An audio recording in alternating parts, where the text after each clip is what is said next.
So the key is prevention, because once you got a problem up there, it's tough to reverse it. Now, okay, so brain health, you're saying for the first time in history, doctors and scientists are discovering that the brain is becoming sicker than the heart. Yes.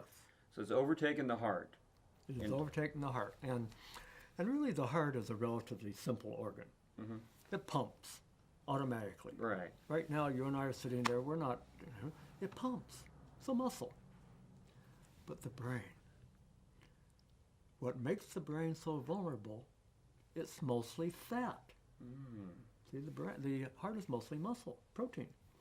But the brain is mostly fat. And what is it about fat that makes it so vulnerable to disease? Ever left a piece of fresh fish out overnight and you smell it in the morning? Mm. It's called oxidizes. We call it rancid. See, fat is the most vulnerable of all tissues, and the brain is 60% fat. Now, okay, let's go with that for a second. Now, are all fats the same? No. In fact, I'm glad you asked that, because if I had to pick the worst, let's say the dumbest, Okay. because we're talking about the brain, the dumbest nutritional advice in America in the past 20 years is low-fat diets. Now, And they push that a lot on products. They push that a lot. They did it for 3 reasons. Number one, it's cheaper to make food with low fat, because you take the fat out of it. Trim the fat. Fat spoils. So you take the fat out of it, it lasts longer, and you put in cheap carbs. Okay? Right. Secondly, there was a misconception that fat makes you fat.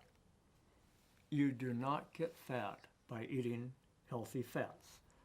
You hear that? You don't get fat eating healthy fat. You don't. And this actually came out in one of the top medical journals a couple of years ago. Dr. Walter Willett, chairman of the Department of Nutrition at Harvard Medical School, came out and shocked the nutritional community by saying you don't get fat by eating fat.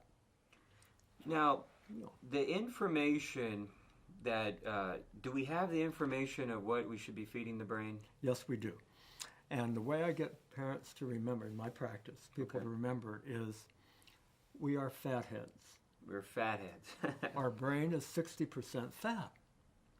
So you need a right fat diet, not a low fat diet. So I've